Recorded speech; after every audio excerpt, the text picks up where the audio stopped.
Join me as I dive into the world of surrogate mothers and take on the challenge of uncovering the surprising ways they seek revenge while navigating their profitable journeys. The fluorescent light on the hospital ceiling flickered a cold white glow, slicing through the air like icy blades. The faded gray walls, the overpowering stench of antiseptic drowned out even the warm, milky scent that had just begun to seep into the room. Metal clinked surgical trays shoved in haste. The doctor's footsteps echoed, hurried and sharp against the frozen ceramic tiles. On the bed lay a woman, Maria, her sweat-drenched hair plastered to her forehead. Her breath came fast, raspy like wind, trapped in a hollow tube. Each labored inhale made her chest tighten, and the crumpled white sheet beneath her bore deep stains of crimson. "Hold on. Just a little more." The midwife's voice was soft but trembling. A cry ripped through the night, and in that moment, life surged into the frigid room. Maria turned her head, a flash of hope breaking through the haze in her eyes. Her trembling, bony hand reached out, searching for the fragile warmth that had just entered the world. But instead of being laid in her arms, the baby was whisked away. The doctor glanced toward the corner of the room. There stood a couple waiting. The man in a glossy black suit, silk tie cinched tight around his neck like a noose. The woman beside him wore a deep red evening gown that shimmered under the light, a diamond ring on her hand large enough to cast a cold glint of its own. "Our baby," the woman said, her voice sharp as shattered glass. Maria struggled to sit up, her blood and sweat-soaked hand reaching out. "No, give them back." But the ringed hand snatched the infant, clenching the tiny life in arms, reeking of expensive jasmine perfume. The lavish scent cut through the room, mingling cruelly with the metallic tang of Maria's blood, an overwhelming, suffocating contrast. The baby cried, a delicate wrist lifting slightly. On the skin, a birthmark shaped like a teardrop, rare and striking like a tiny flame etched into destiny. Maria gasped, eyes wide, hand grasping toward the child. That Marg, it's mine." The man frowned and motioned to the doctor. "She's no longer involved." Maria thrashed, tearing the bedsheet beneath her nails. Tears mixed with sweat streaked down her pale cheeks. Her voice cracked. "You promised it. You said you'd..." The doctor averted his gaze, his hands trembling. He was the only remaining witness in the room, trapped between conscience and cash. His eyes drifted, but for a second, the tremor in his writing hand betrayed him. He knew something was wrong. "She's weak. Just sign it." The wealthy woman thrust forward a sheet of paper, her voice firm. Maria didn't sign. She only shook her head, lips split with blood, whispering, "I am its mother." The room thickened with silence. The baby kept crying, a cry that echoed like a blade slicing through the cracks in the walls. Outside, an ambulance wailed into the night, but within the silence of injustice was louder than any siren. The only piece of evidence, a warped silver bracelet, had been hastily tucked into the baby's diaper when Maria managed to touch them. The dull gleam flashed, then vanished as the rich woman turned away the infant in her arms. "No!" Maria screamed, her voice splintering. Her throat burned as her hand fell, striking the cold iron bed rail. The metallic clang rang out dry final like a sentence passed. The cold light swept over the red-streaked floor, over Maria's wide, unblinking eyes. The entire room froze in that one moment. Then, The door burst open. A young nurse stood there, gasping, eyes wide with terror. She had seen everything. Another witness, one they hadn't accounted for. Maria looked at her, lips parting to form two words like a curse. Remember this. The blinding light suddenly went dark. Only the newborn's cry remained raw and wrenching. The final shot, Maria's hand clenching empty air, her eyes now burning, the pain beginning to ignite into fire. They thought they buried the truth in that cold room, but the truth never died. The afternoon after the raucous C-section, the city seemed dusted with a thin layer of sunset haze drifting downward. The sky shifted to a steely blue-gray, while wind swept through the ramshackle street, carrying the dank odor of peeling plaster and the bitter sting of antibiotic medicine that clung to the air. In Maria's tiny rental room, a hand-sized oil lamp flickered unsteadily, as though gasping for breath. Its pale yellow glow crept along the ceiling, revealing hairline cracks like lightning scars. From an old stovetop, water hissed as it came to a boil, steam rising with a scent of ginger and salt, trying vainly to fight off the lingering scent of dried gauze and post-birth blood. Maria sat propped against the wall, her worn knit sweater clinging to her frail frame. Every movement sent a sharp pang through her surgical incision, causing her breath to hitch. Her left hand rested on her belly while her right clutched the edge of the faded coarse quilt, its threads irritating her fingertips with a faint sting. On a rickety wooden table beside her bed lay a cheap antibiotic bottle, its lid off. A pale pink pill lay abandoned on a chipped porcelain saucer. The ticking of a wall clock echoed in the quiet like a tiny hammer pounding the hollow of her chest.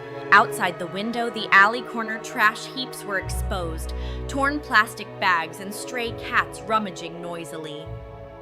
Nearby, the night calls of the sticky rice vendor faded into the air, drifting away like smoke. The smell of steamed banana leaves wafted warm, faintly sweet, only to be shoved aside by the musty stench of the dilapidated hallway, where worn cement tiles lay cold like stagnant water. Next to the lamp stood a framed family photograph. Maria's father, gaunt-cheeked and hooked to an oxygen tube, his eyes sunken, her mother wrapped in a thin wool scarf, her hands trembling from arthritis. A faded hospital follow-up slip was tucked into the chipped wooden frame, its printed letters so faint they seemed ready to vanish. Maria stared at the words until her throat felt unbearably dry. She gently closed the frame. The motion felt like 1,000 needles piercing through her incision. "Are you okay?" her mother asked softly. Her voice cracked and hoarse as she leaned in the doorway, carrying that sharp whiff of minty medicated oil from her sweater that made the room feel a fraction lighter. "I'm fine," Maria replied, one short, sparse word, a shaky thread, trying to hold everything from unraveling. "The money for the meds." Her mother hesitated, swallowing a cough. Maria said nothing.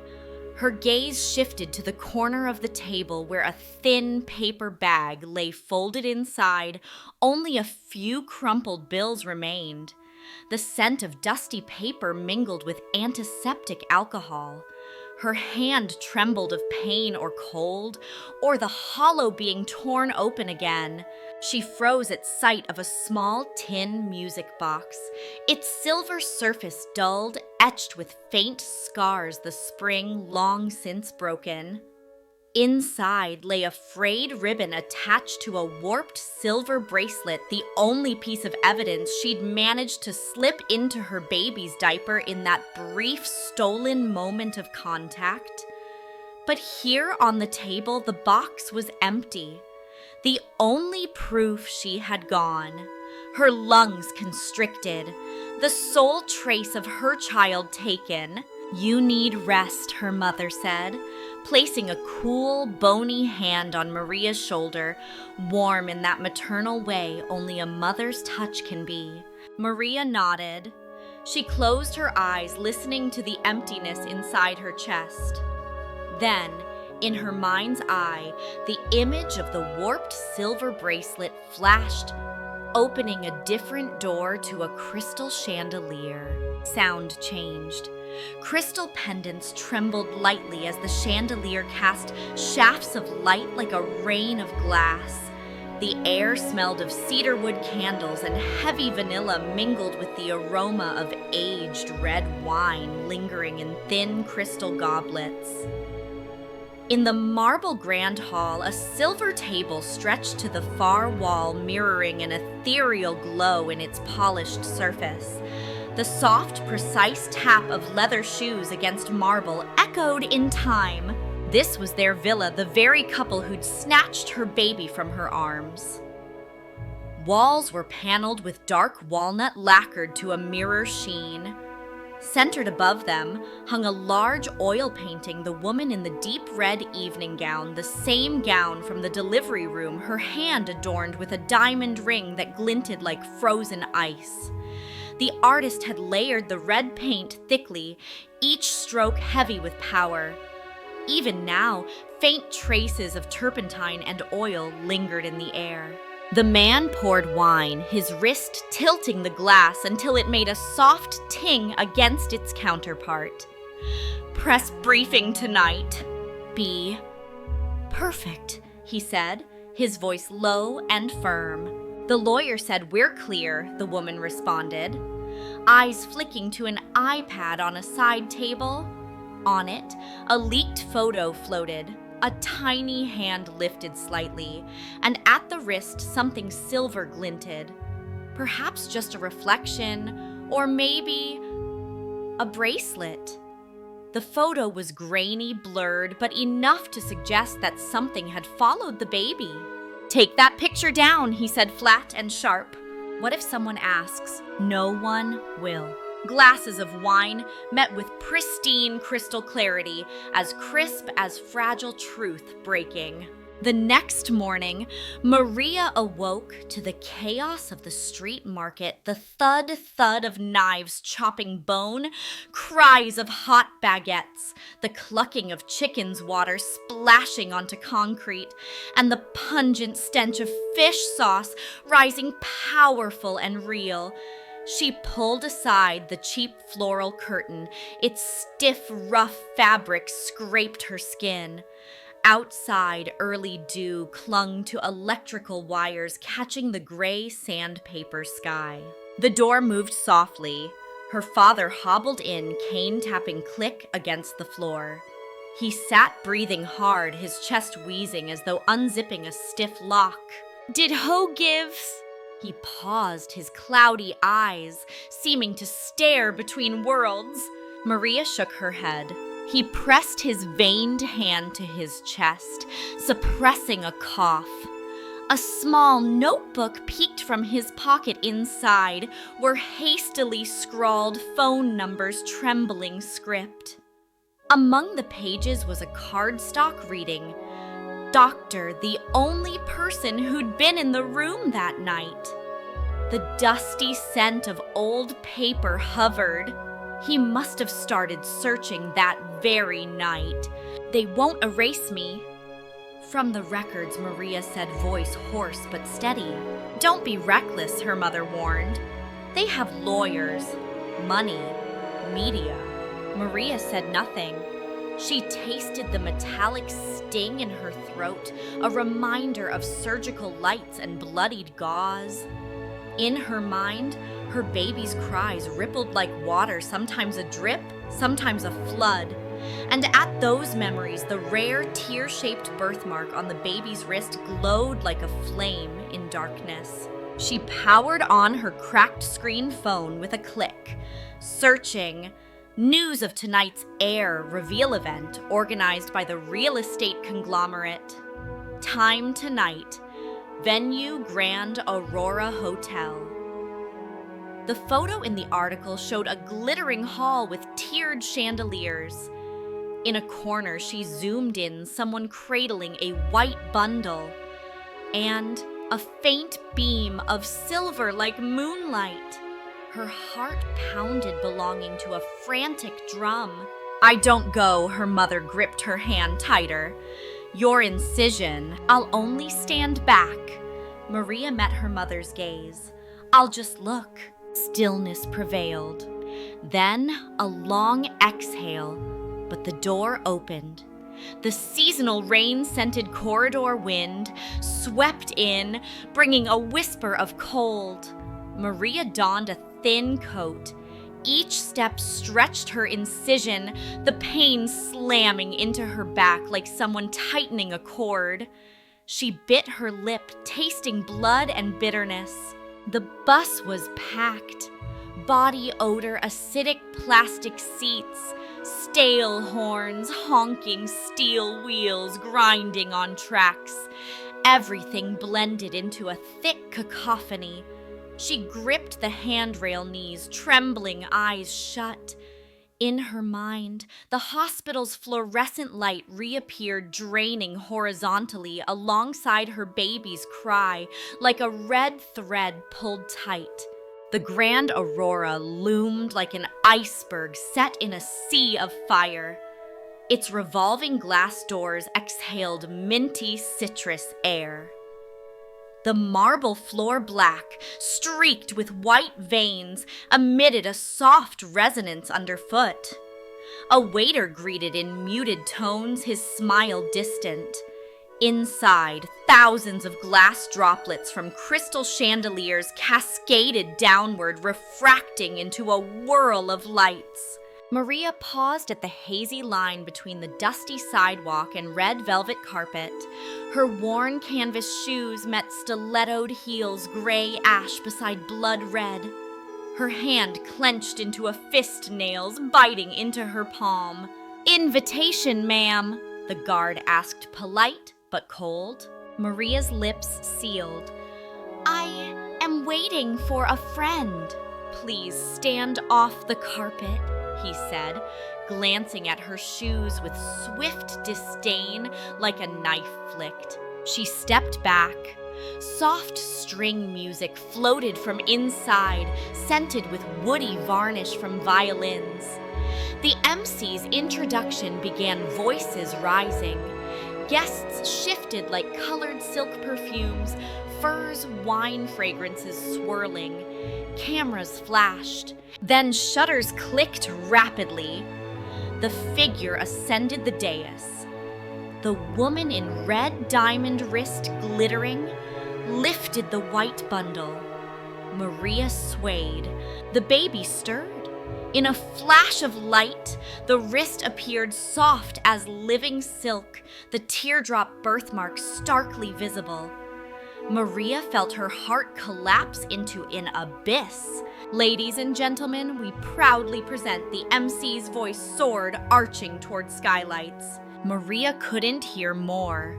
Her ears rang, and from beneath the folds of the cloth, a pale, warped silver glistened like a broken new moon. Her throat clamped. That piece of evidence. Instinct made her step toward the carpet. A guard's hand pressed into her shoulder. "Ma'am." "My child," Maria's voice came out in two thin but razor-sharp syllables. "Please step back," he snapped. She didn't budge. Pain surged, her breath shuddered, aching like torn fabric. The man in the black suit looked down and whispered to the woman beside him. Her eyes flicked toward Maria like prisms cold enough to cut. "We'll answer questions later, but maintain decorum," the MC's voice cracked. Then Maria's gaze shifted. At the edge of the hall near fragrant lilies, she saw a young nurse, hers from that night, eyes wide in the doorframe. Her production assistant badge glowed in the chandelier's light. A witness. "You," Maria summoned, voice cracking. The girl jolted. The scent of floor cleaner lemon and orange rose sharply, masking the lilies. Her eyes darted and settled, torn between two worlds. I can't, she whispered. You saw. Maria advanced, her words halting but composed. That night, you saw. A camera panned in, capturing the two women from worlds apart, locking eyes. A lily petal fell onto the red carpet, delicate in the wind's breath. The guard squeezed harder, jarring pain. Her vision flickered. Get her out, the guard released harshly. You don't belong here, he barked. Maria gritted her teeth. Metallic taste flooded her mouth. She raised her head. The baby's wrist emerged again, flash birthmark ribbon. Silver glinted again. Camera shutters popped like gunshots. The woman in red clutched the baby tighter, fearing the gaze might fracture their veneer. Maria twisted out of the guard's grasp, moving half a step forward, as if survival demanded it. She raised her hand, pointing toward the dais with silent ferocity. Let me see its wrist. Silence shattered, a reporter's chuckle smelling faintly of black coffee. Who are you? The one who brought it into this world, Maria replied, every word landing like a stone. Another hush fell. Then uproar tore through the room as if fabric ripped. Lenses swung around. The man in the black suit frowned and pressed his wife's shoulder, a small gesture revealing underlying fear. The young nurse's production badge tapped the mic, click, click. She inhaled sharply. Floor cleaner Lily's perfume, new carpet scent, heavy, confusing. In her mind, the night replayed instrument trays, doctor's averted gaze, the ringed hand grabbing the baby. Maria stood unwavering. Her hand opened, revealing calloused lines and scars, signs of dishwashing and labor stark against the sheen of marble beneath. You have no proof, another journalist said sharply. Maria narrowed her eyes. She could feel her heartbeat thumping loud, drowning out voices.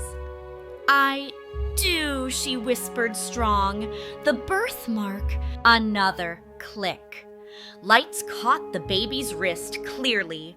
A press photographer lowered his camera, scrutinizing the frame, his brow furrowed.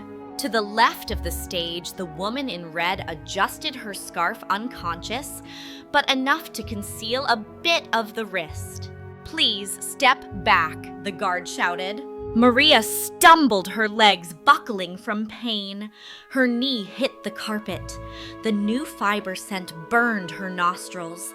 She braced herself, skin stinging from contact. The young nurse looked around unnoticed. Everyone focused on the stage.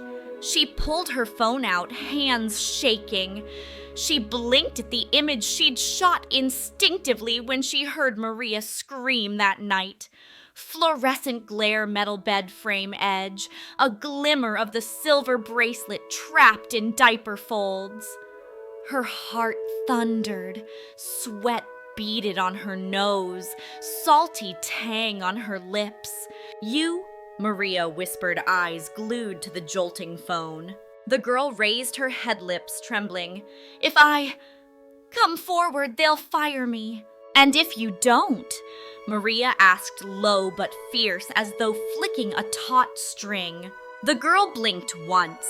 When she opened her eyes, the crystal chandelier's glow was mirrored in her gaze. She took a step toward Maria.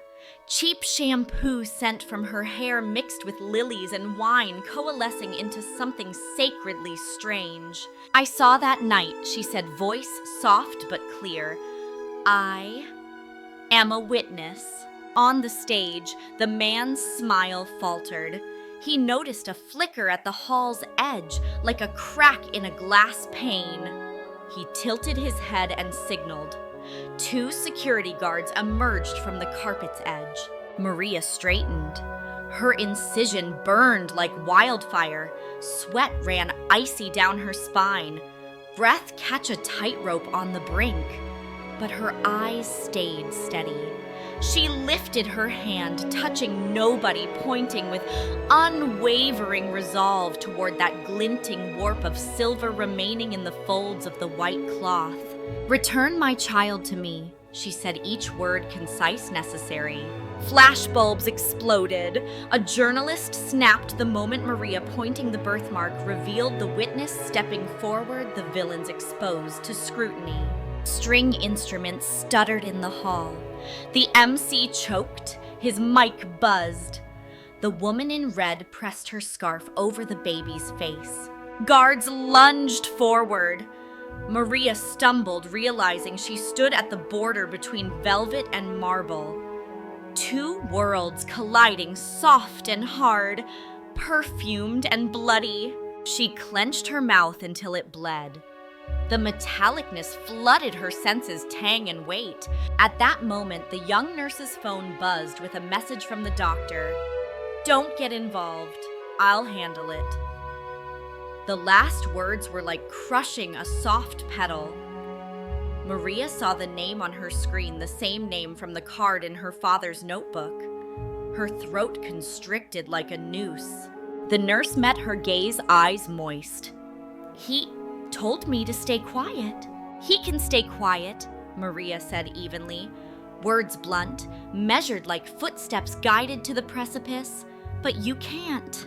The crowd stirred as if sensing tectonic shift. From row 3, a camera focused on the baby's wrist. From row 5, someone zoomed into the screen, lips pressed in a thin line. The air thickened. The chandelier trembled as though someone exhaled powerfully. And just as a security guard grabbed Maria's elbow to pull her back, the nurse's phone dropped onto the carpet.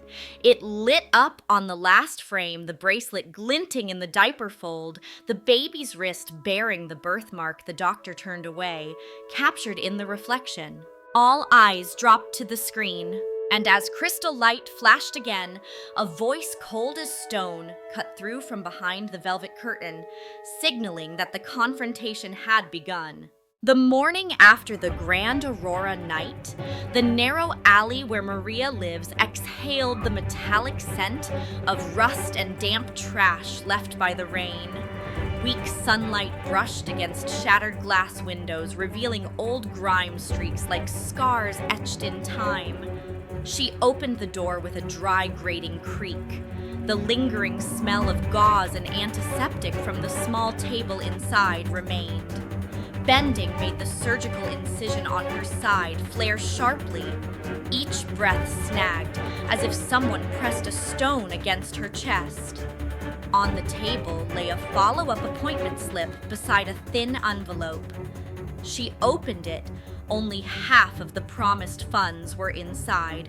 She dialed the broker's number, the man who once smiled and promised he'd cover everything. "You said it would be enough," she said, her voice short and cold. On the line, a lighter clicked.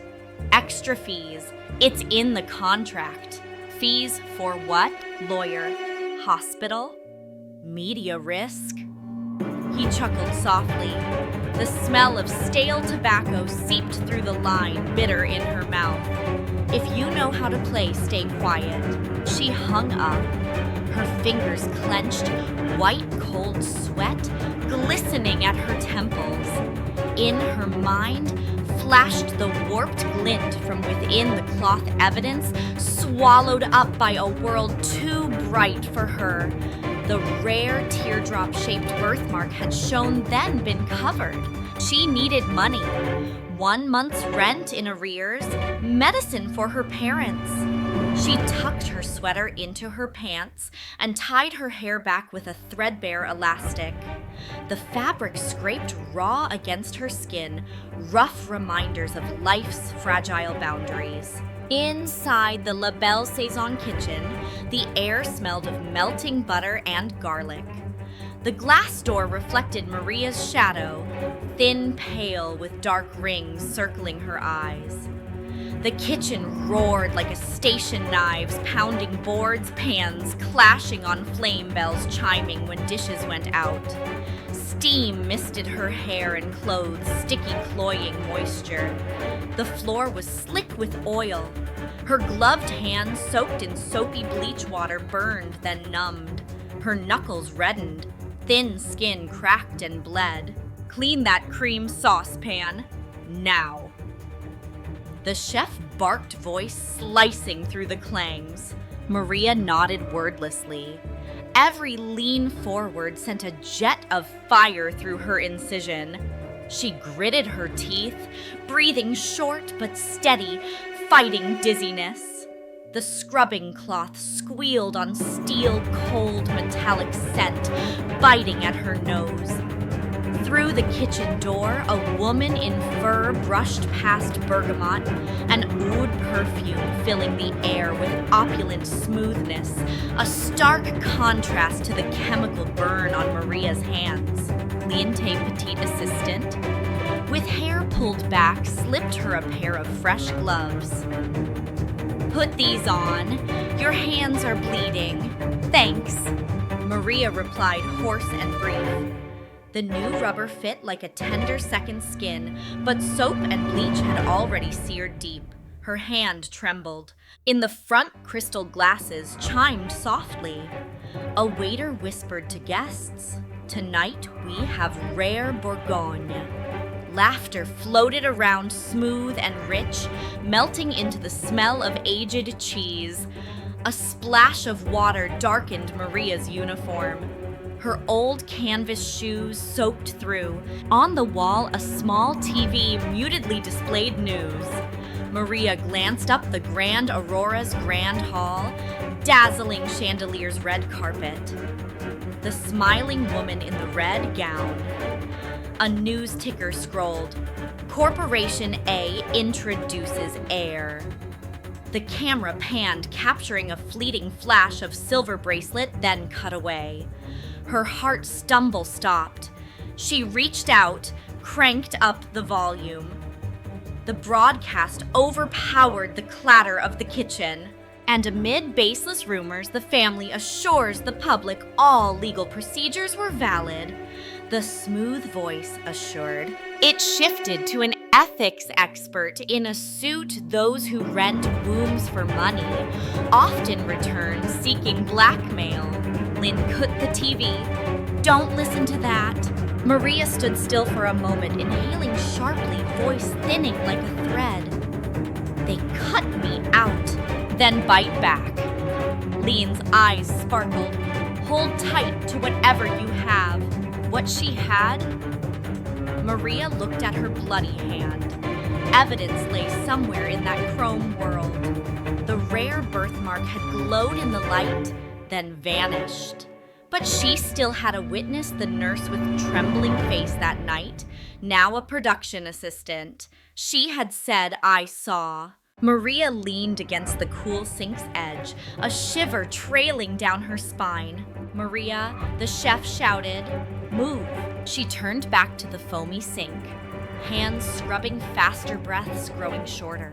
That afternoon, after her shift, she visited the public clinic for her dressing change.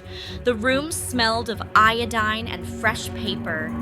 Bright, flat LED lights offered no comfort. The young doctor gloved and gentle worked efficiently. "You need more rest," he said. "Your surgery hasn't healed." "No time," Maria replied. He stared at the fissures in her skin made by bleach. "Are you working manual labor? You need to." "I can't." She cut him off. "I need a confirmation letter. And if possible, an extract of my birth record."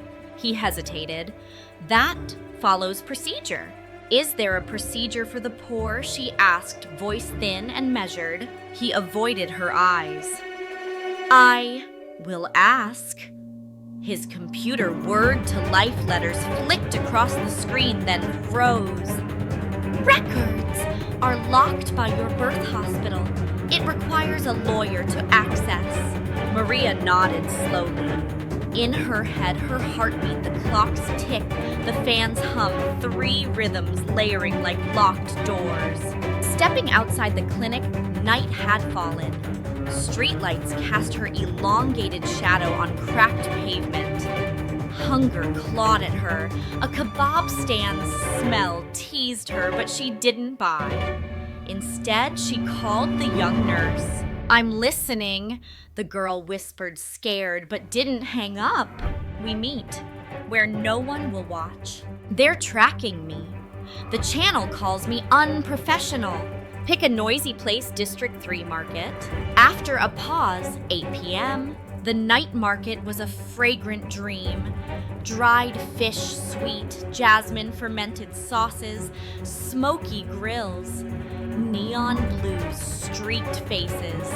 Maria, in a cap and thin jacket, rifled through an old spoon stall, cool, rusty metal biting at her fingertips.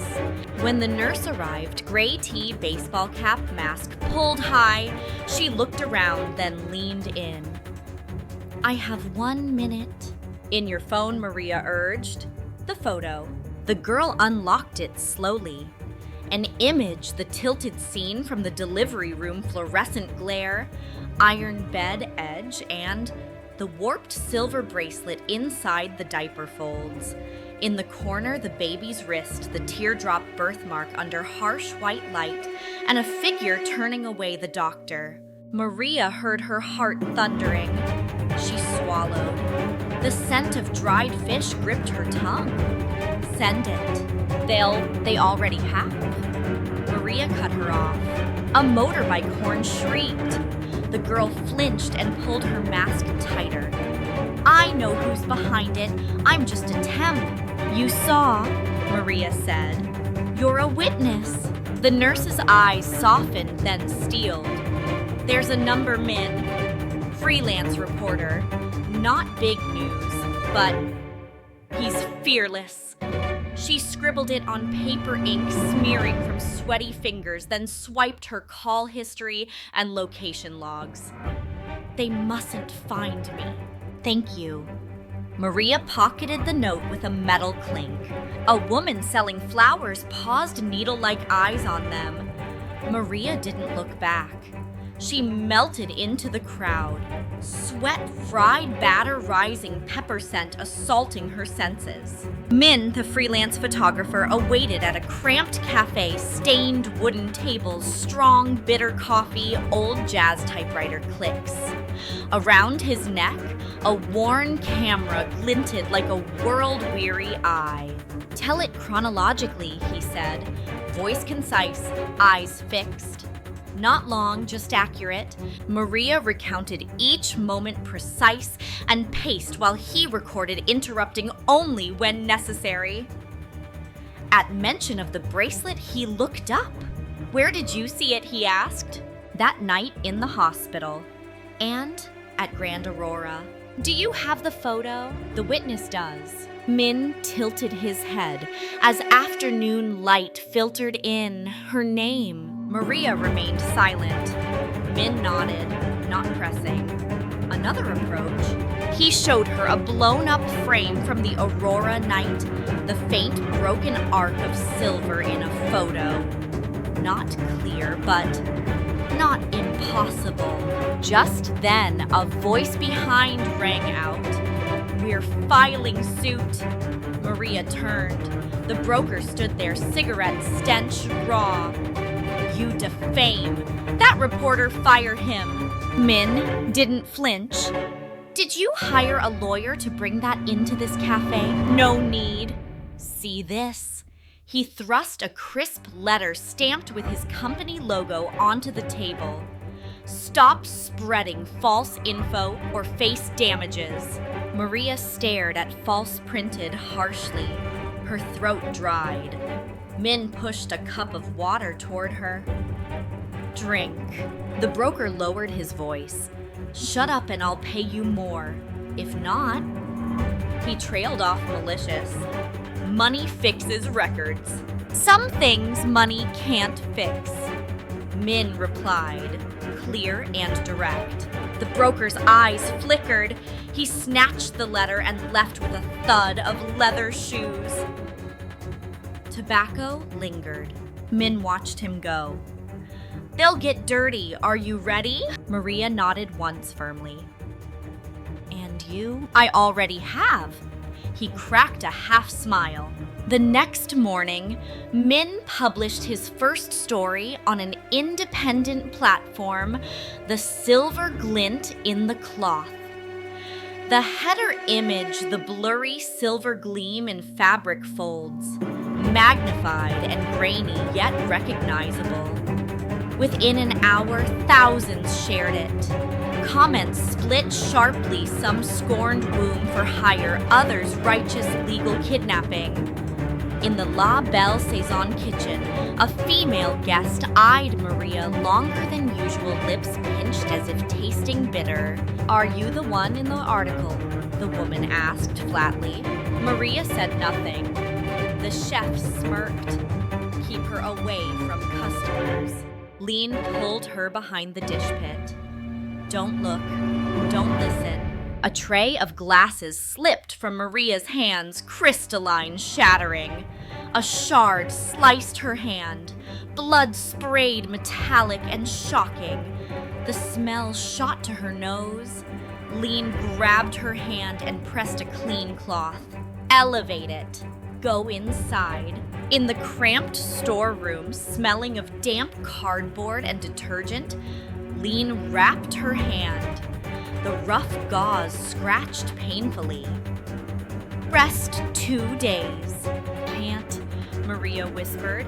"They'll fire me." "You're crazy. You want to die here?" Her phone buzzed from an unknown number. "Protect your child first." She stared. A photo, her father in bed, oxygen tube askew. Below, "Don't stir trouble." No signature, plastic phone heating in her hand. She stood abruptly, incision shrieked. She called home. Her mother gasped. "He's okay. Neighbor helped.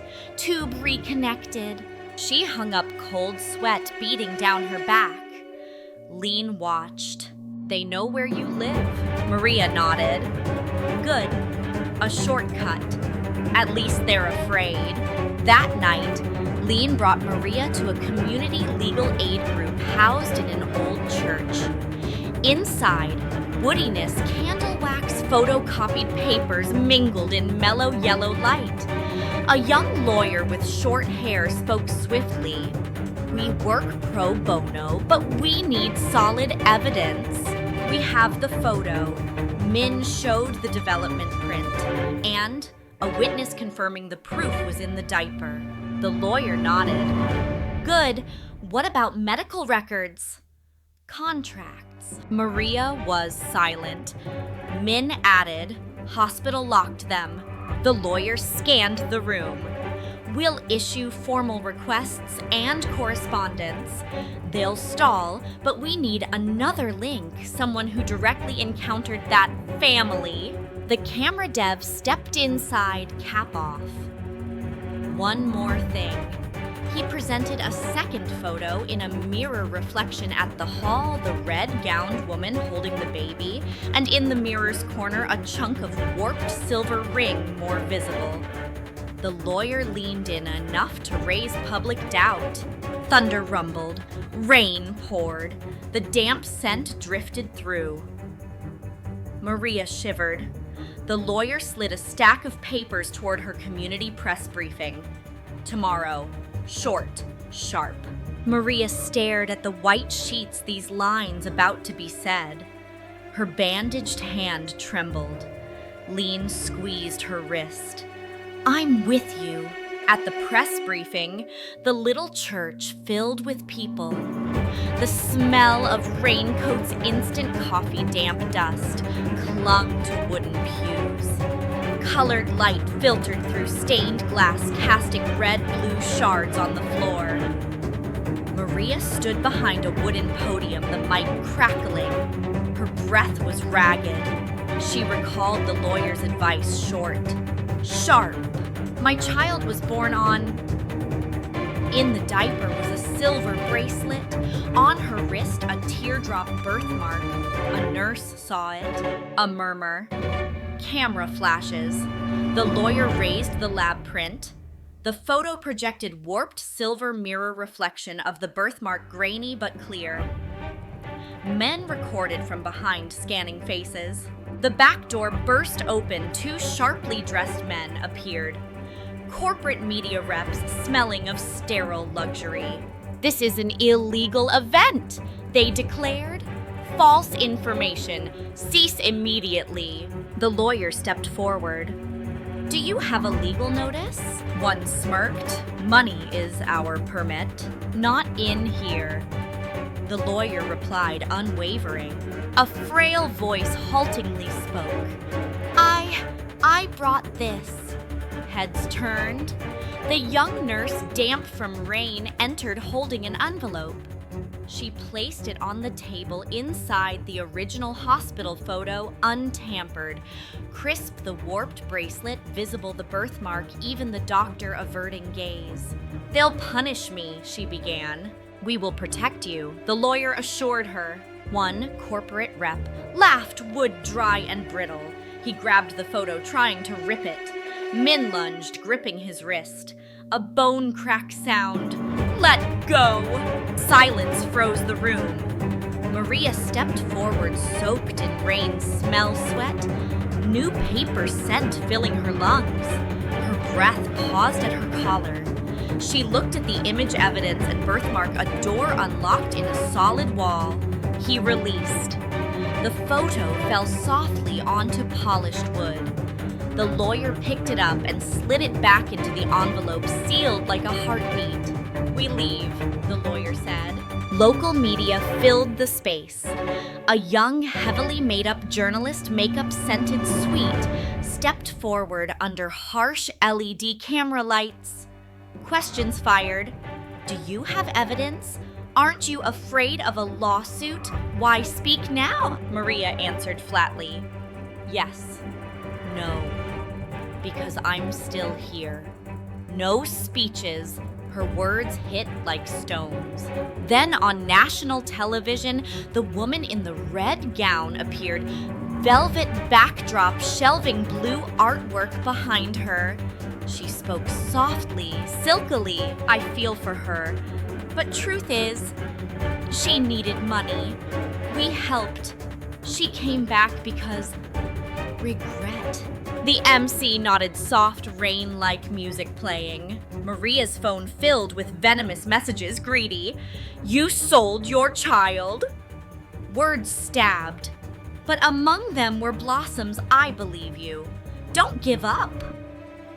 The phone warmed in her hands like a glowing ember. Min sent a link, a photographer's willing to authenticate the mirrored image. Second witness. Each word Mary allowed herself to breathe, like steps on a bridge. The next day, Maria received a wax-sealed envelope by hand. Inside, an elegant white card printed with the Women and Children Fund logo of the corporate group. Cold machine writing, "Please meet for an amicable resolution." Signed crudely by the doctor. The meeting place, a 20th floor boardroom, thick carpet, muted footsteps, city lights parading below, sterile, cool air, a glossy walnut table. The doctor sat opposite, tie, blue eyes sunken. Beside him, the corporation's legal advisor, empty glasses, oppressive scrutiny. "You don't want escalation," the advisor said.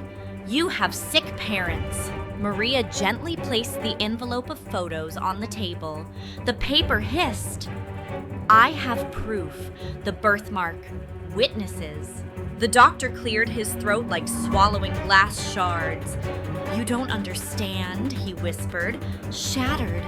"They can crush you. They already did." Maria's voice carried the night. The advisor sighed. "What do you want?" "To see my child," Maria said. "And the truth. Courts don't deal in truth, they deal when." He paused, adjusting glasses documents. Maria leaned forward, pressing her palm on scarred tabletop. The scent of cleaner and varnish stung. "I will get those documents." How he asked, lips curled. Maria rose quietly, chair sliding. At the door, she looked back. From the moment you chose your side, you ceased being a doctor. The door closed. Silence reigned. Yet beyond the glass wall, the city pulsed like a living beast. That night, back at La Belle Saison, the chef glared at her bandaged hand. "You've made headlines." "Still washing dishes." "If I don't wash them, what do I eat?" Maria replied. Her answer clinked on the floor like a coin. He snorted, shooting Lean a glare. "Keep her away from guests." In the dish pit, scalding water steamed like first breath smell of bleach and metal wrapping around her lungs. She coughed. Then Min slipped in, handing her a thin envelope. "What's this?" she asked, continuing to scrub. "Photos from an old housekeeper at their home. She says she once saw that bracelet in a locked room. It was engraved one letter." His voice dropped. "The initial of your last name." Water surged over her wrist, but she didn't feel the burn. Enlarge the engraving. On it. Min glanced around, and there's someone else. He scanned the room. A guard from the hospital. He regrets staying silent. He remembers you screaming. The nurse being reprimanded, and the doctor signing. Min paused, eyes tight, fear of voicing it. "He wants to talk." "Let's meet him," Maria said. Lean pressed a cold meat bun into her hand. "Eat." Maria bit. It cracked, the taste of pate and black pepper exploding, reminding her she survived yet. A bell rang ding. A delivery box arrived, velvet black, addressed to Maria. Empty. The velvet smelled fresh. A note inside, just a box, all caps emotionless. She exhaled a dry laugh, a wealthy joke from their side. Min frowned. "Ignore it. We have something better than a box." She placed the empty velvet box next to the tin box, two voids heavy with different emptiness. Soon she met the hospital guard in a late-night faux shop. Steam scented with star anise clove roasted ginger. Yellow glow pooled on the plastic tabletop. He wore a worn coat, pinned sleeves, trembling hands holding chopsticks. I heard that night, he said, eyes fixed on his bowl's dark liquid. I heard you scream, heard them carry the baby out, heard paperwork rustle. I couldn't go in, but stood just outside. I smelled the antiseptic, heard the rush of gurney wheels. I saw the nurse run out tearful. She was snapped at, but every blade leaves a mark. "Would you speak on camera?" Min asked. He looked out as rain tapped streetlights into pinpoints of shimmer. "I'm old. They'll fire me, but..." He sawed the soup, then exhaled steam. For years, I thought I was doing right by staying silent. Then I realized I was preserving the wrong side of wrong. Maria placed her untouched hand near his but didn't touch. "You speak truth. I'll take the consequence." He cracked a grin like old fabric. "You're the rudder on a dark night." He nodded. "I'll speak." Min started recording. Slurps rain, motorbike echoes, a heartbeat streamed into digital eternity. The explosion came, hospital guard testifies. Major media silent. Indie outlets whispered it. Online, a video swirled the nurse handing photos to the lawyer in the church. Comments shifted. The church's candlelight seemed to linger in the frame. In retaliation, the corporation released a stern statement calling everything fake news. They featured the department's chief doctor on screen, framed by logo banners declaring everything legally compliant, no negligence. But around 0:16 seconds in, his hand trembled, his gaze wavered. Viewers paused screenshots circulated tiny breach now a sea.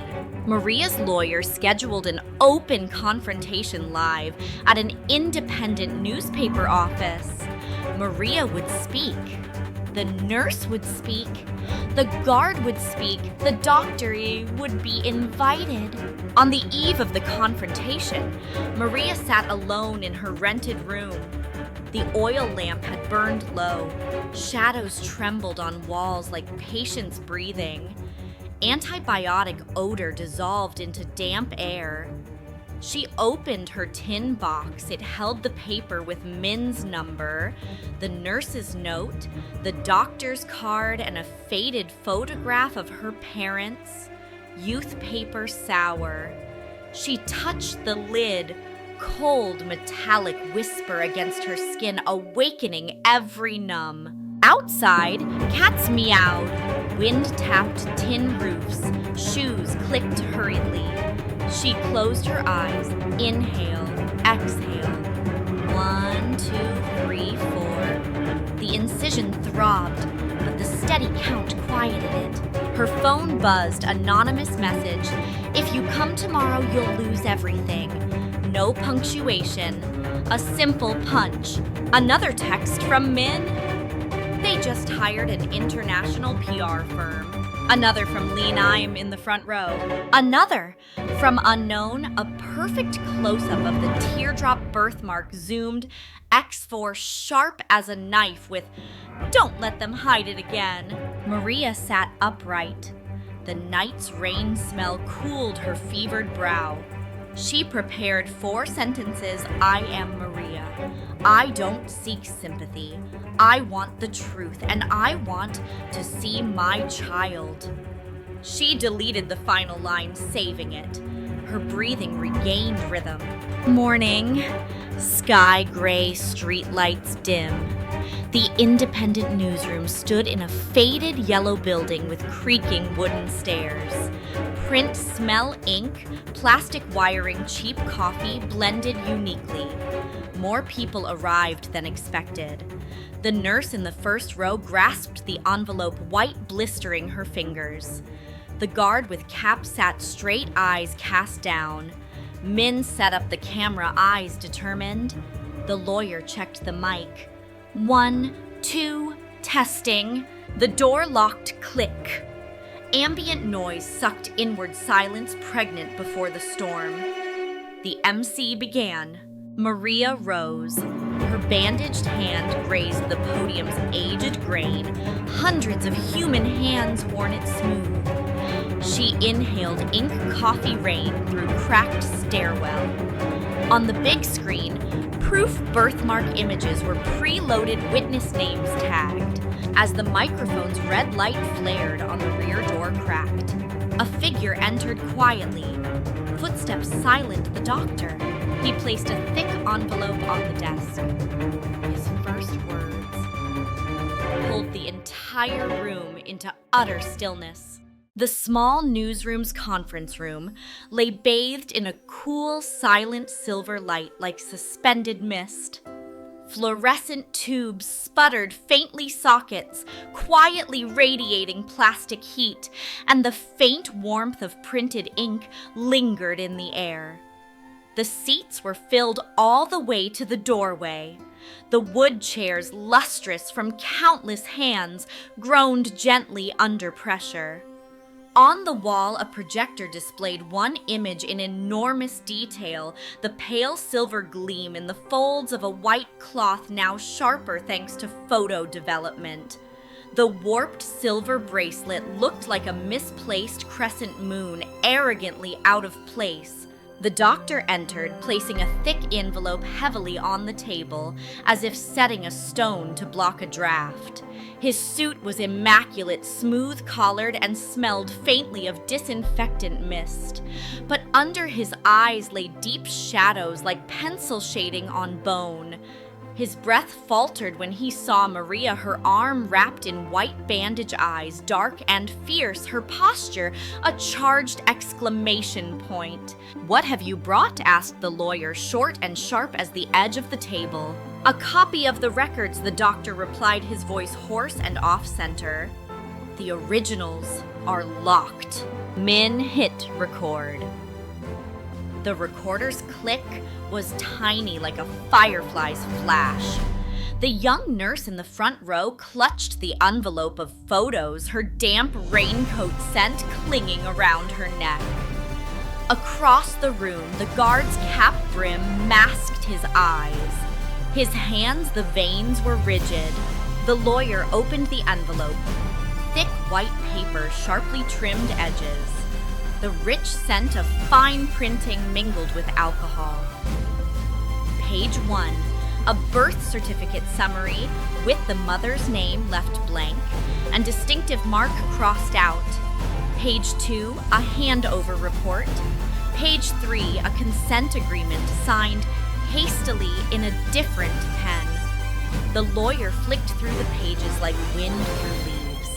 Each turn crackled paper's scent rising with urgency. "It's missing," she said, tone dropping. "The newborn's physical description." The doctor cleared his throat, a dry rasp like fine powder in his mouth. "I was instructed to skip that category. I was told to record none unusual." "You know that's false." Maria's voice shot straight back. The birthmark in the shape of a teardrop. Silence blanketed the room like a heavy quilt. Sweat, coffee, damp rain. The melange of scents rose, then paused. The doctor placed his hand on the warm wooden table, his skin cold. His exhale echoed against the surface, moist with wood's memory. "I knew," he said softly, as quiet as an exhaled breath.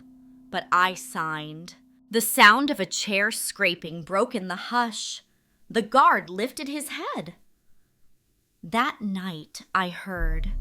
I stood outside. I smelled the antiseptic. I saw her, the nurse, cry." The nurse shifted toward the microphone, the mic's plastic pressed against her clothes with a faint scritch. "I took the photos," she said, pushing the originals across to the lawyer with trembling but defiant fingers.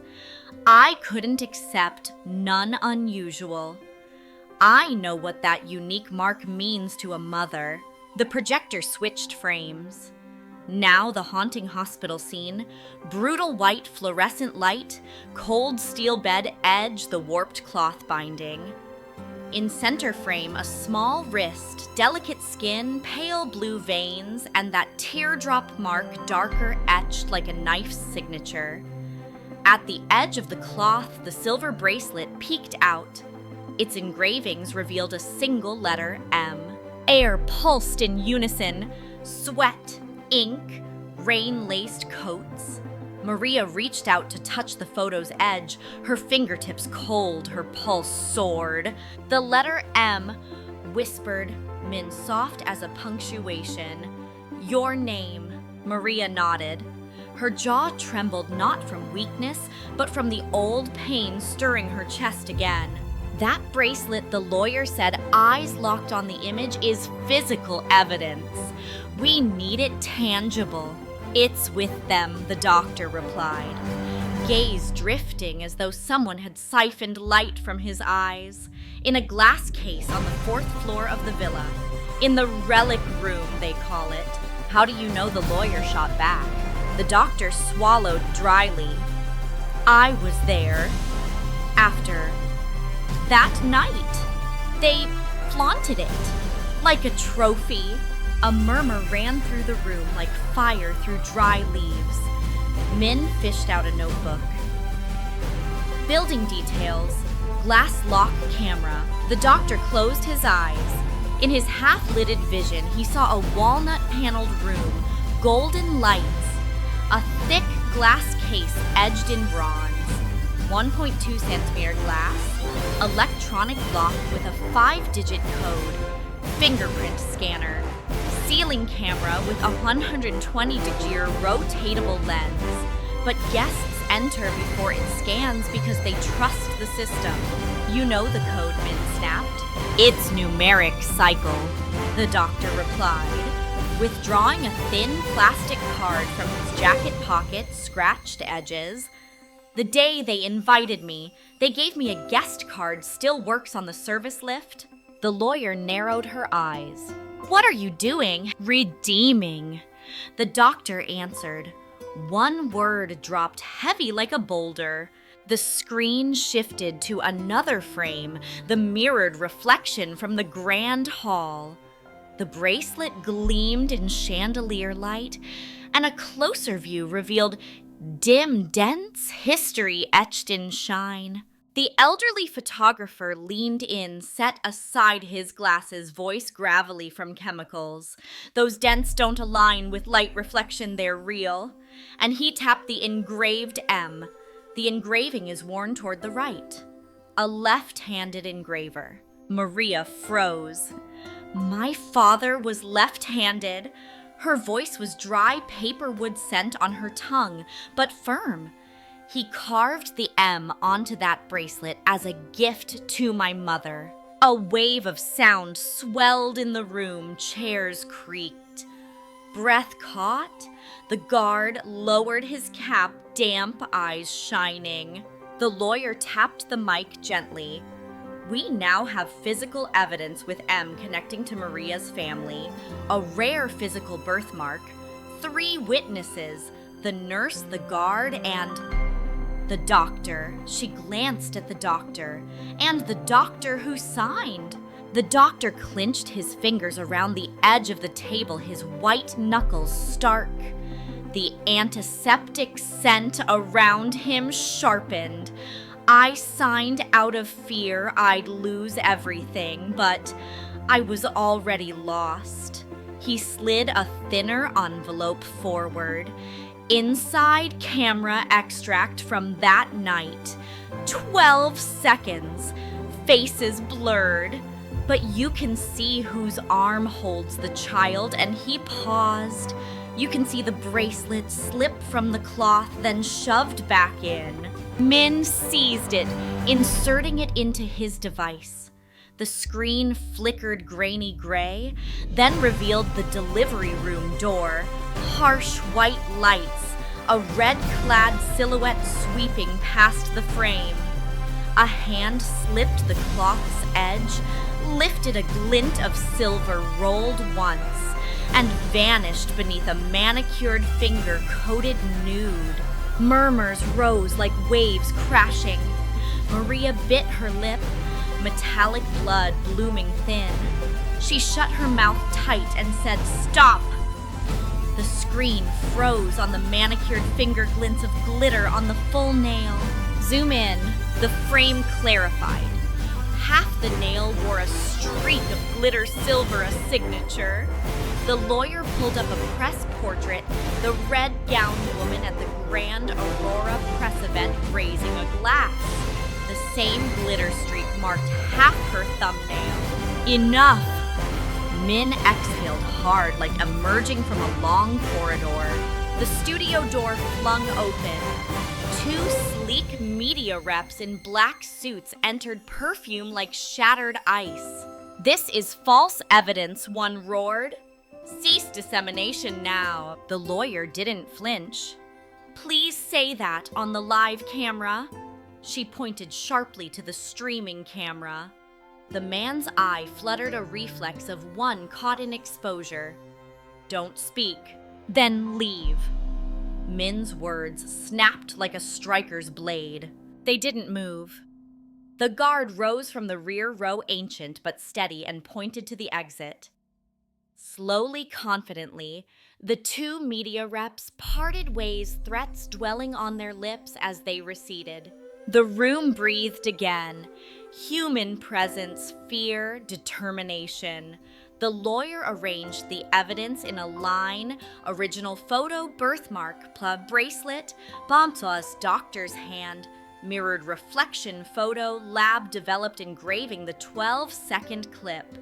This change, she declared, is airtight. "Not yet," said the doctor voice, barely audible like weighing soil. "They'll say the M is coincidence. The birthmark isn't rare. The clip is doctored." Maria turned her gaze to him, eyes focused. "What else do you have?"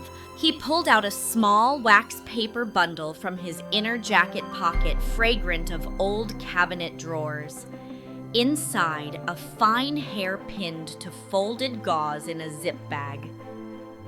"From the crib that night, I kept it." His tone trembled. "One day, maybe." He paused. "Test it. Against your hair." The lawyer's eyes sharpened like blades. "Chain of custody?" she asked quietly. "When did you preserve it? Who handled it?" "Me. Alone." He answered. "Chain of custody always carries guilt, but I maintain guilt." Min breathed deeply. "We'll send it. 2 independent paths." The nurse stood pulling from her jacket a tiny clump of hair wrapped in tissue strands from when Maria changed her bandage that morning. "I kept it. I didn't dare ask. I thought maybe you might need it." Eyes steady. "Now you do."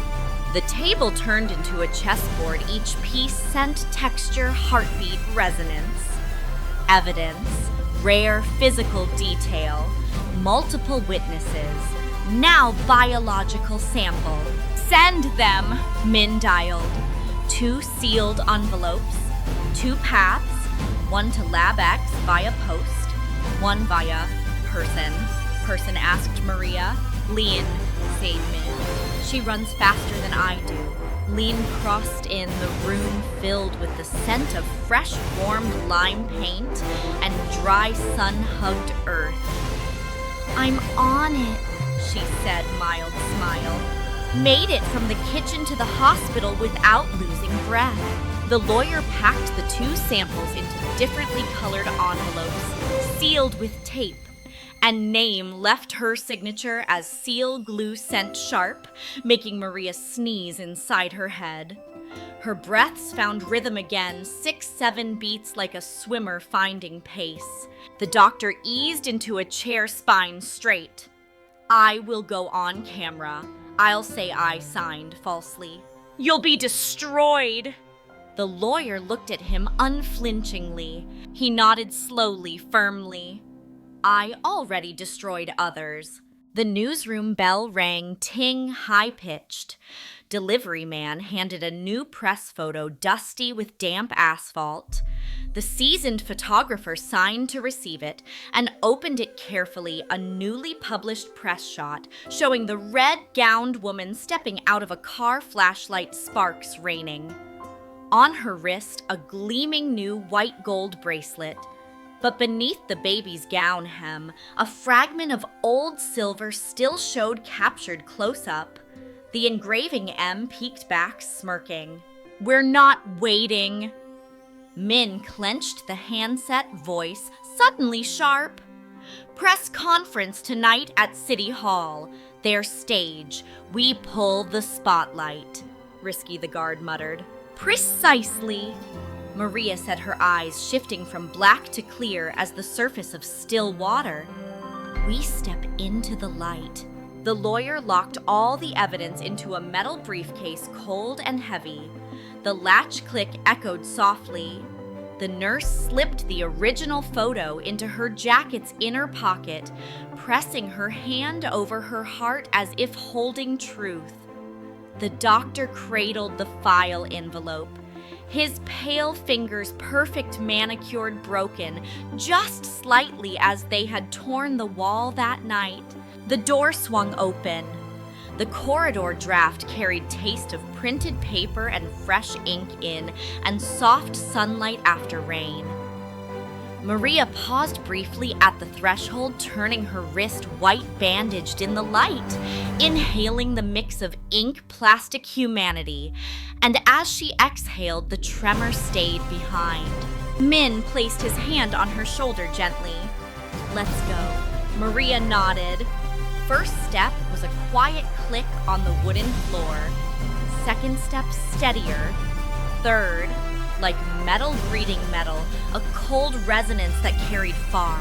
On the table lay her empty tin box. A single slender ribbon of reflected light flickered across its rim's silver thread suspended in air. That thread connected the humble newsroom's ink-scented room and the luxurious auditorium ready under grand lights. And when the elevator doors opened, the woman in the red gown stood there smiling as if the world belonged solely to her. The City Hall auditorium shone like an iceberg amidst a sea of humanity. Crystal chandeliers cascaded in layers, each prismatic droplet casting a cold gleam. The red velvet carpet so lush that footsteps vanished into its silence. Floating above was the scent of expensive perfume.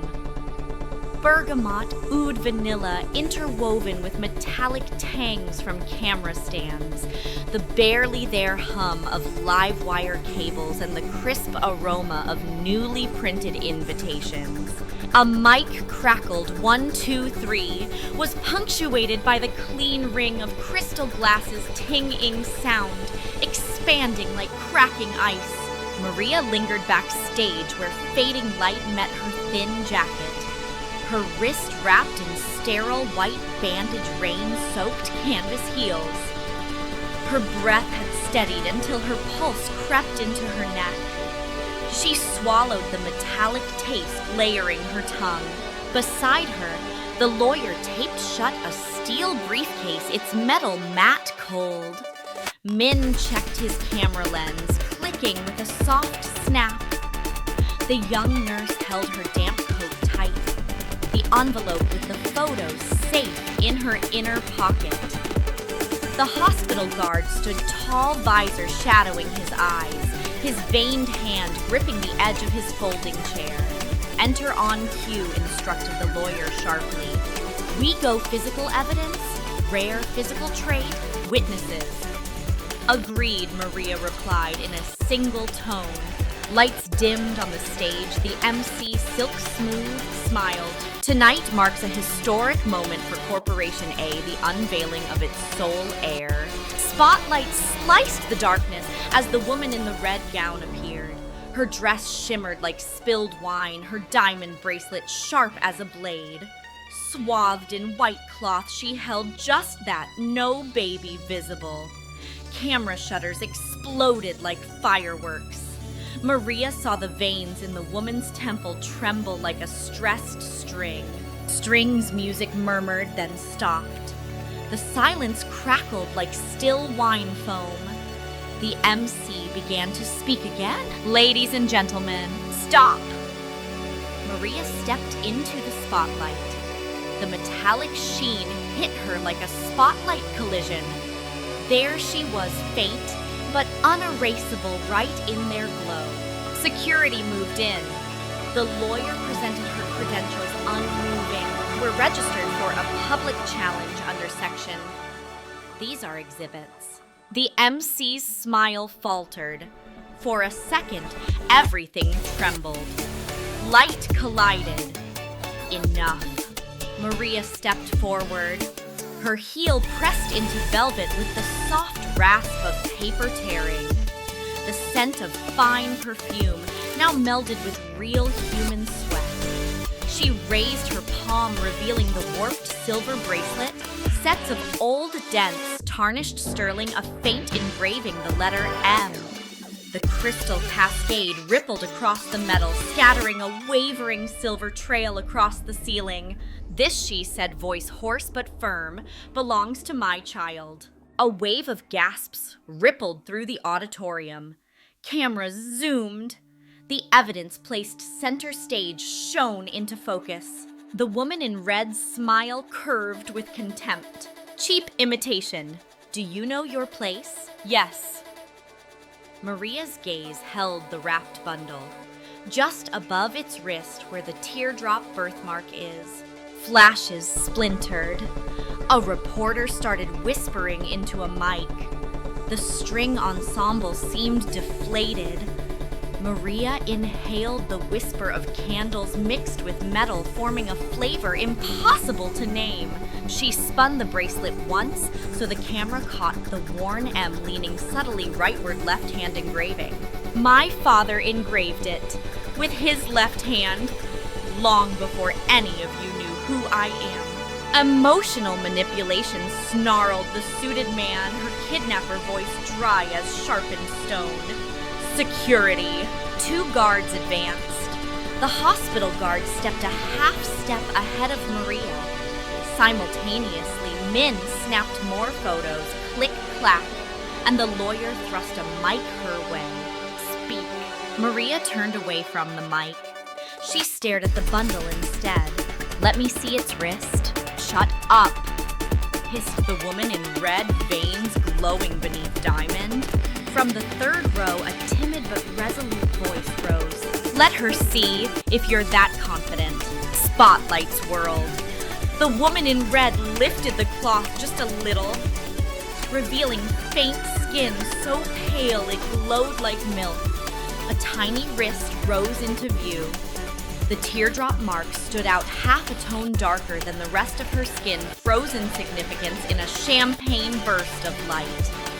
The audience exhaled as a door slammed open in the air. Maria took a step forward.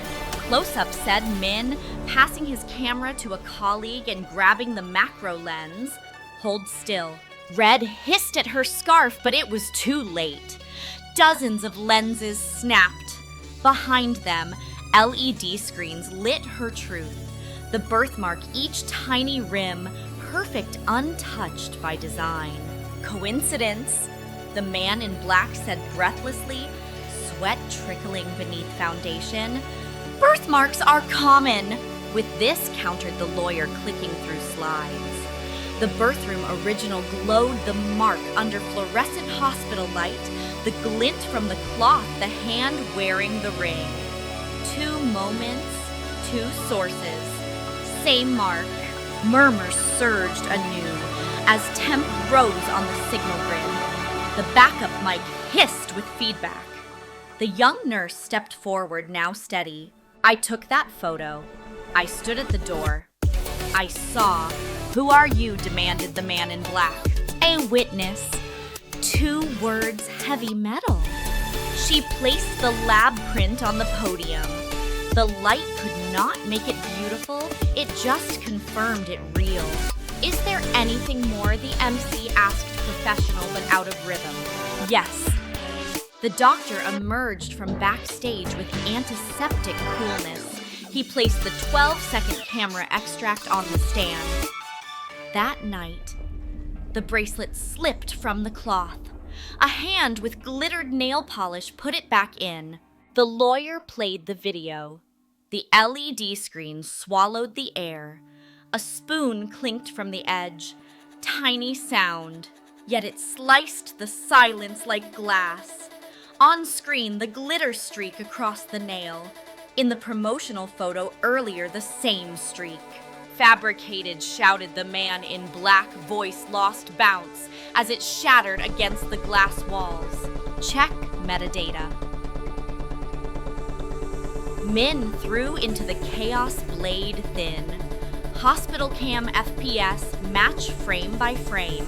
Timestamp aligns with shift logs. Guard heard the rustle of a pen. The hospital guard took the mic. I heard it. I was outside. I remember the rust of signing. I remember the nurse being berated. The man in black groveled into a low snarl. He adjusted his tie. His fingers shook. The woman in red smiled stiffly, but the creases at her nose, chocolated by makeup, revealed strain. What do you want? She asked. Voice rough lipstick, sharp perfume still fighting the air. Maria lifted the bracelet to eye level. Moon scarring on the sterling glowed. Look at the M. Her voice was brief and precise. Engraved right-leaning, left-handed carving. Another collective inhale, a long, deep O. From stage, the veteran photographer stepped into light with a magnified print. The engraving's rightward slant, undeniable. That is erosion, not reflection. Left-handed, the lawyer flipped slides the grand aurora's mirrored reflection of the bracelet annotated angles lighting optics. Symmetry can't explain the tilt. This is physical proof. Heads turned, tides shifted. A veteran journalist stepped forward. Gravel soft, matching birthmark, matching bracelet, matching witnesses. Fabrication, she whispered. Then test it, countered the lawyer voice echoing.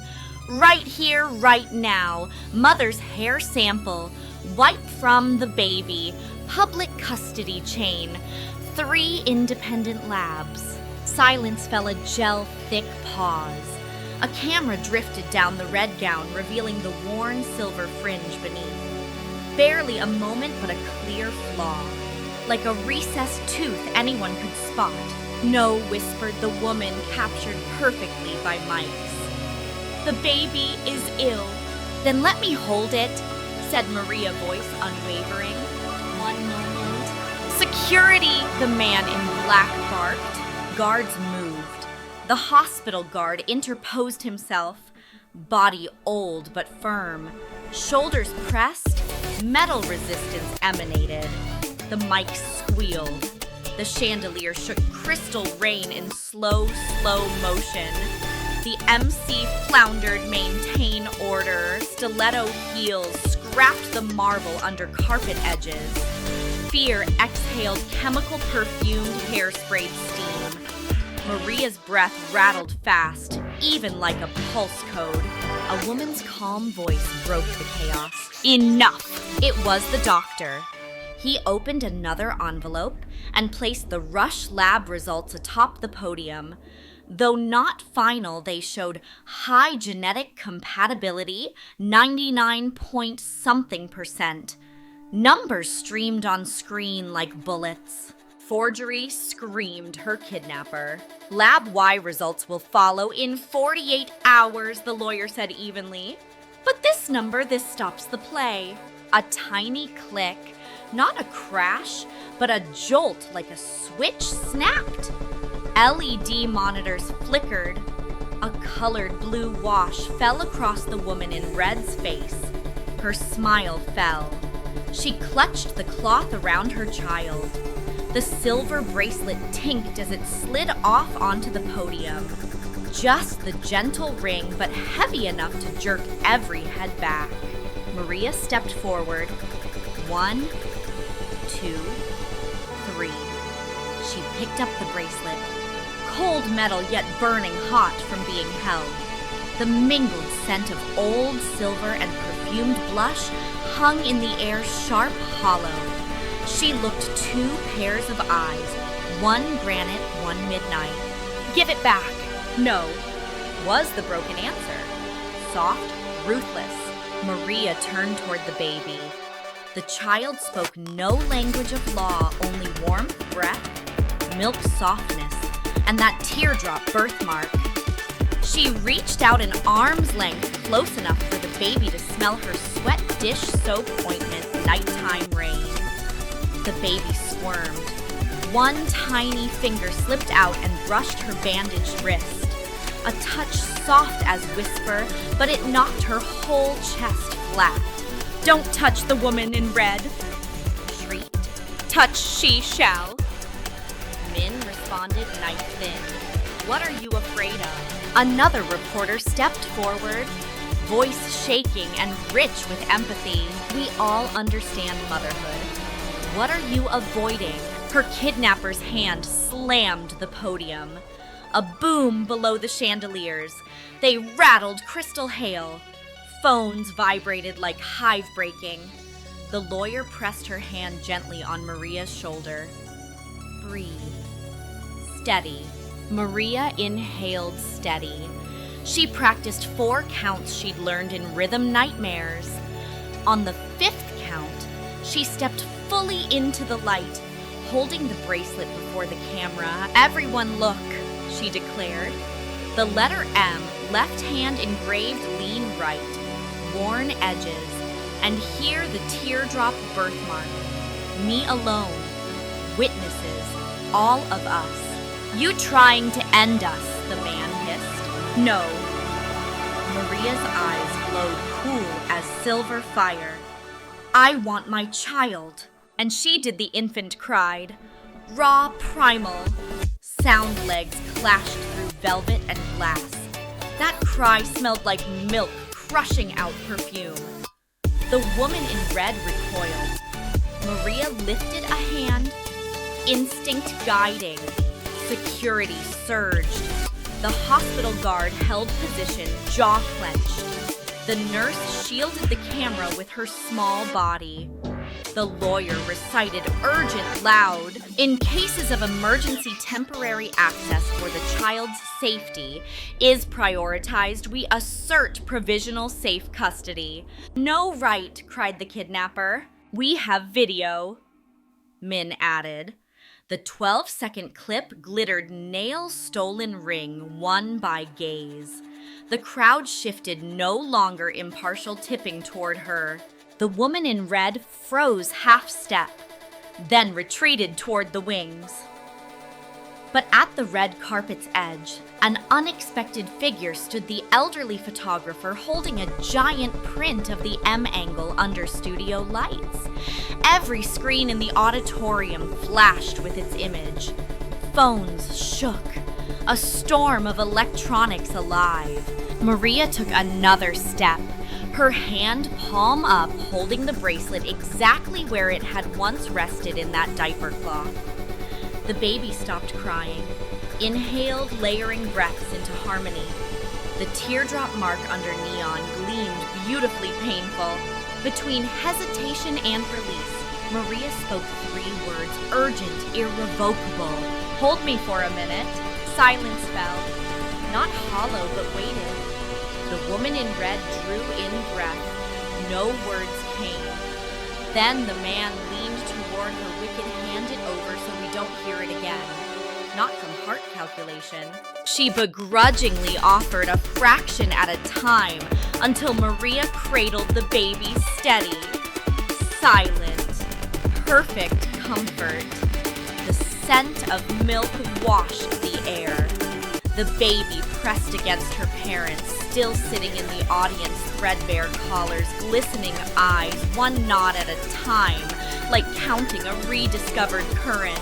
The MC floundered. LED screens went dull. A court officer stepped forward, gray vest, crew cut, hair authority in stillness. This gathering is paused. Evidence sealed. Child custody preserved. The officer lifted the bracelet, peeling the sealer hands, almost ceremonial. Metal clicked. That smell of sealing tape, opaque and sharp, replaced all other scents. The woman in red looked shell-shocked. No words came. But somewhere, someone in that auditorium laughed, not cruelly, but as if fared returned. "What do you want?" she rasped. Maria met her gaze, steely and clear. "Truth, in public." "No." She shook her head. Hair fell. Perfume bloomed bitter. "Then listen to witnesses." The lawyer stamped back. One by one, they spoke short, sure. "I took that photo. I heard the signing. I signed wrongly." Silence cracked like fractured glass bending light. Cracks spread from stage to the exit. The man in black tugged off his tie. "Done. Not yet," Min responded. Lab Y results incoming. The lawyer's phone buzzed. Inbox Lab Y DNA match, 99.92%. Black type on white, cold as a verdict. The room turned. Chandeliers finally stilled, standing witness to trembling. Maria cradled her child quiet. She didn't cry, only gazed at the teardrop birthmark, warm now, milk-scented like a minor cord found again.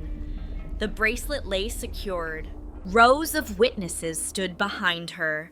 Physical evidence, rare trait witnesses, now biological proof. The woman in red slid backward, dress snagging, step wobbling. She clutched podium with trembling finger.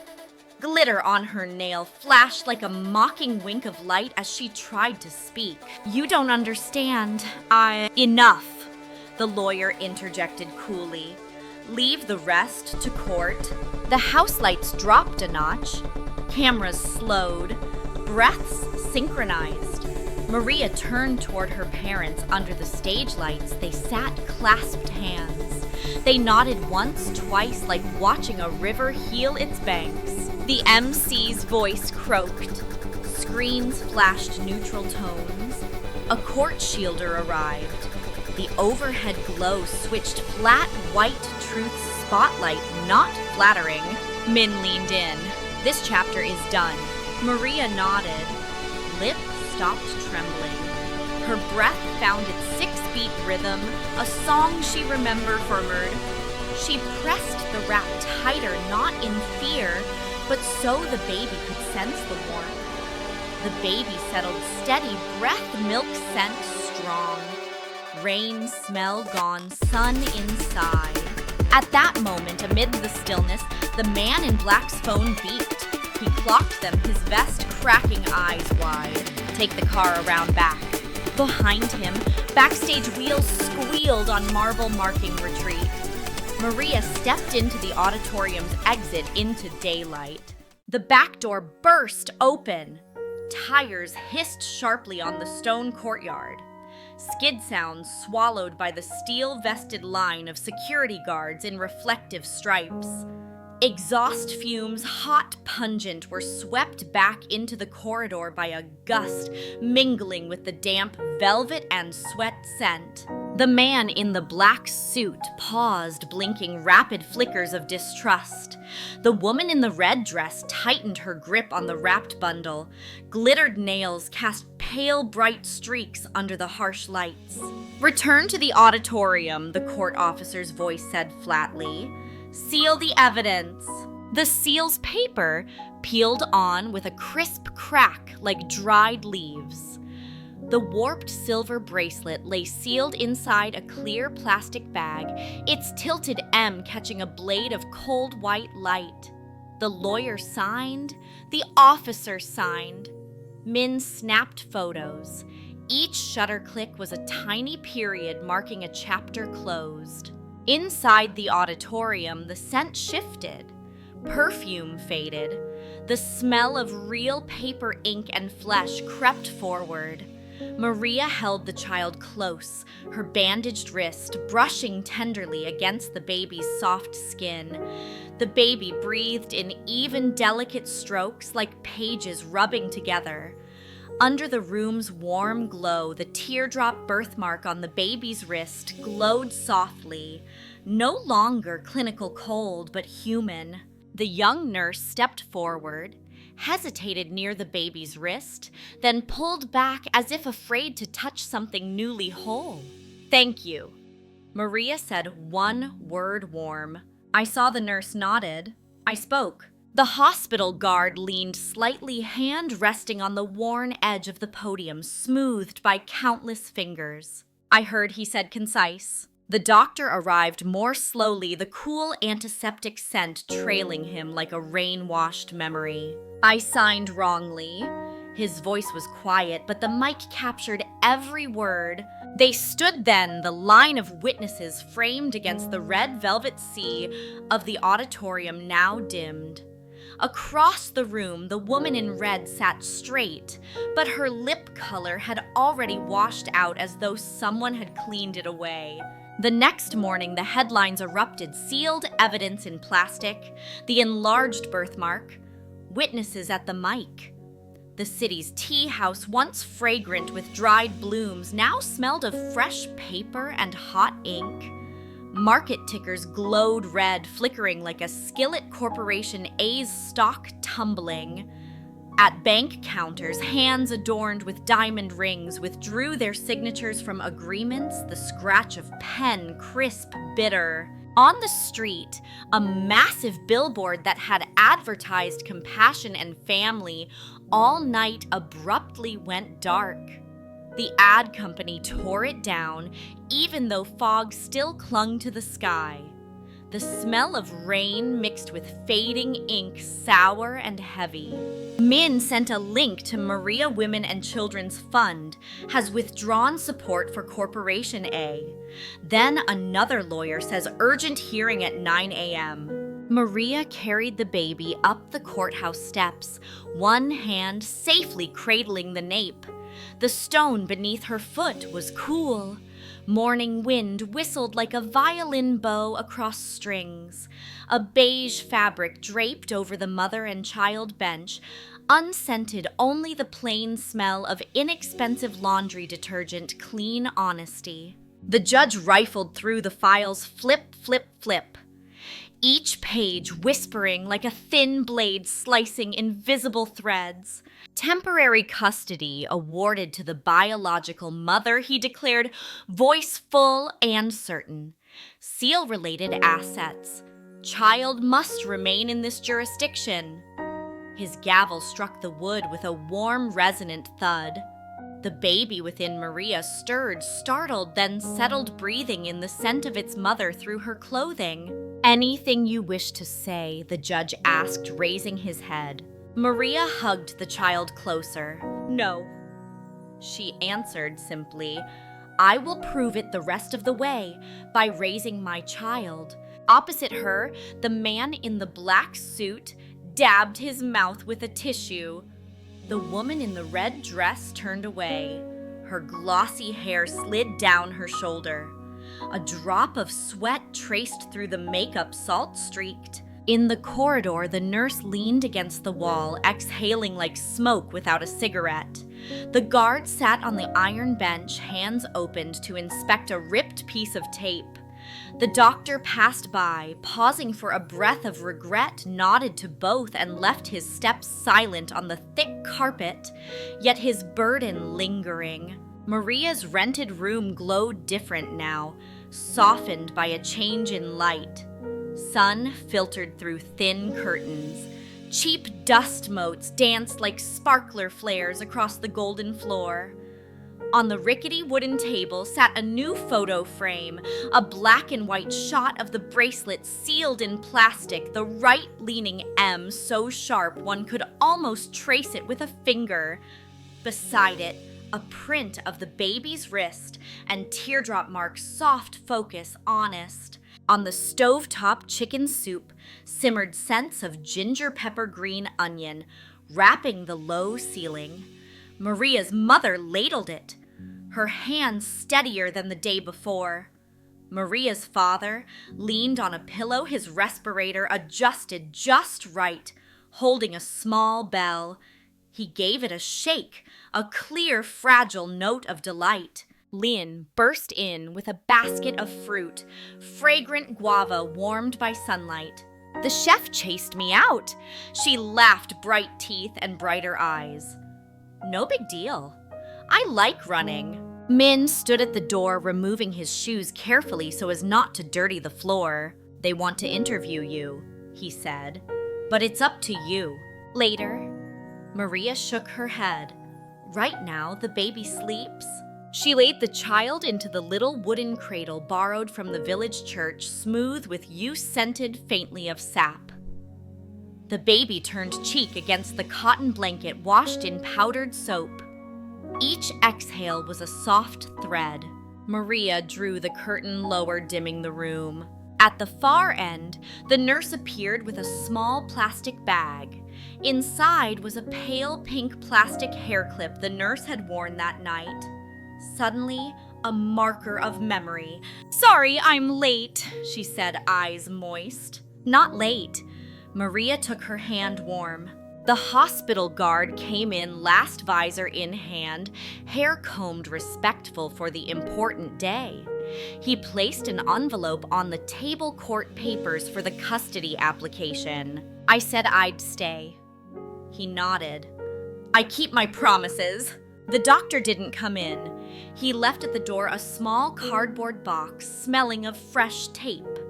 Inside, a handwritten self-criticism on rough paper letters lined perfectly as precise as comb teeth, and a short note, "I will testify before the council."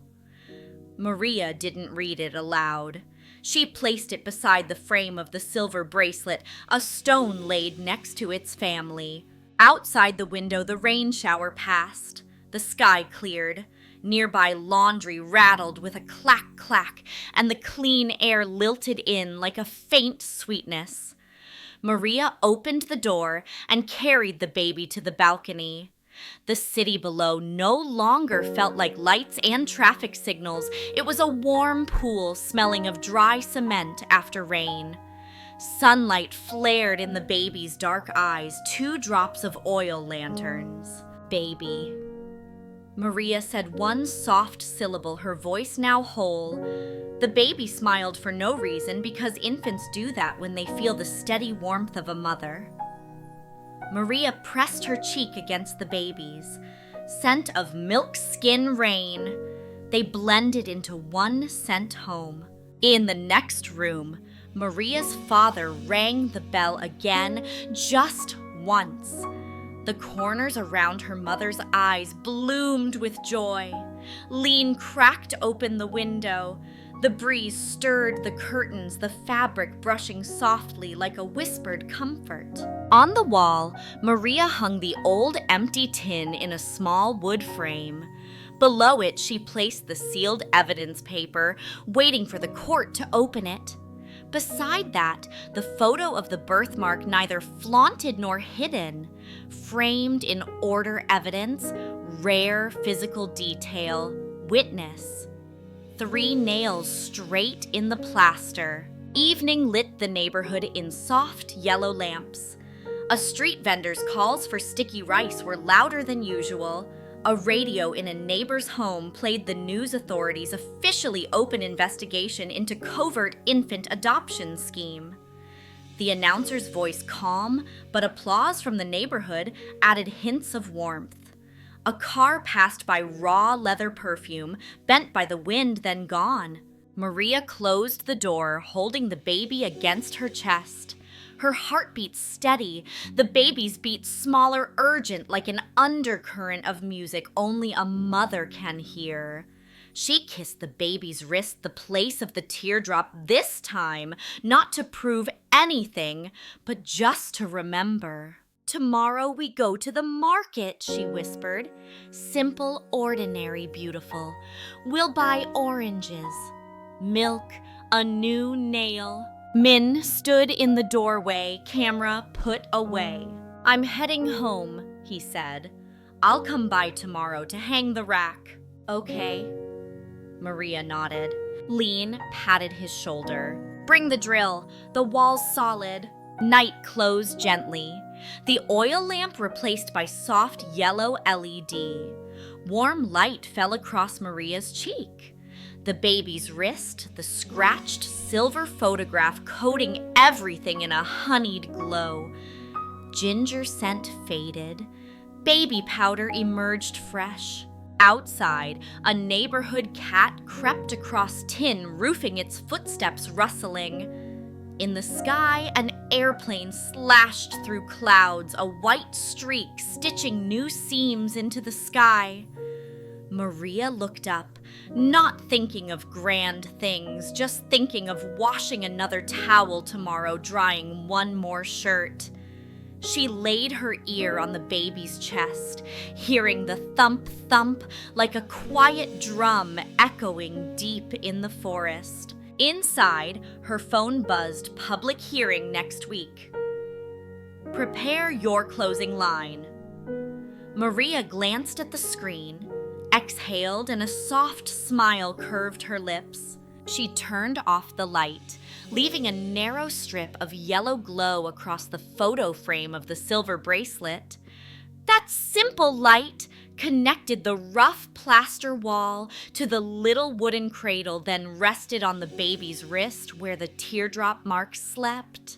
Just before the frame went dark, Maria looked up, eyes fixed on the camera, about to speak that one sentence to you. The yellow light softened like honey settling on Maria's cheek, and the baby's wrist, where the teardrop-shaped birthmark rested in peace. Outside the window, the breeze carried the scent of fresh rain. The coarse fabric curtain brushed the wooden frame with a gentle rustle. In Maria's hands, the sealed evidence bag, the warped silver bracelet with its tilted M, was cool and smooth like a single metallic note. The baby breathed steadily, softly, like paper sliding across a desk. And your heartbeat was it, just a bit faster. Cut to black. The crystal chandeliers of the lavish gala dimmed. The faint ting of a wine glass echoed long into the silence. Velvet carpets and red polish blurred into chipped ceramic tiles of a humble room. Two worlds brushing edges along a single beam of light. And on that line, a question flashes before you. Do you believe the truth always wins in the end? One line, no soundtrack. Only the baby's breathing and the soft crinkle of the sealed evidence. Close up. First, the evidence. The silver bracelet, its deep scratch, the M carved at an angle catching the warm light. Touch it and you'd feel the roughness of time, the coolness of metal, the edge of truth. Then the rare physical detail. That teardrop-shaped birthmark, you saw it once under cold hospital lights and again under the warmth of home. Two lights, one mark, and finally, the witnesses. Three voices, three clean cuts. I took the photo. I heard it signed. I signed it wrong. Now look again, with your own eyes. Listen again, with your own ears. Let the smells dissolve the scent of rain, of milk, of hot ink, of faded perfume. Let them fade. Let the room return to its true scent, a small, humble scent of home. Then answer in the comment box. If you were Maria, what would you choose? Forgive a word as soft as a blanket sun-dried on a line. Or fight for every shred of justice, a word as sharp as a needle slicing red velvet. Be direct. No speeches, no detours. Do you agree or disagree with the court's decision? Which moment made you believe the bracelet, the birthmark, the voices? What would you say to the mother holding her child under this warm light? Type your thoughts now. Every word you write is another beam of light, golden, small, warm, melting the cold silence inch by inch. If this story made your heart beat faster by one, even just one, share the video with someone who needs to hear that cry. The cry that tore through velvet and hit raw tile, leaving a mark honest and unshakable. Hit subscribe. Tap the bell.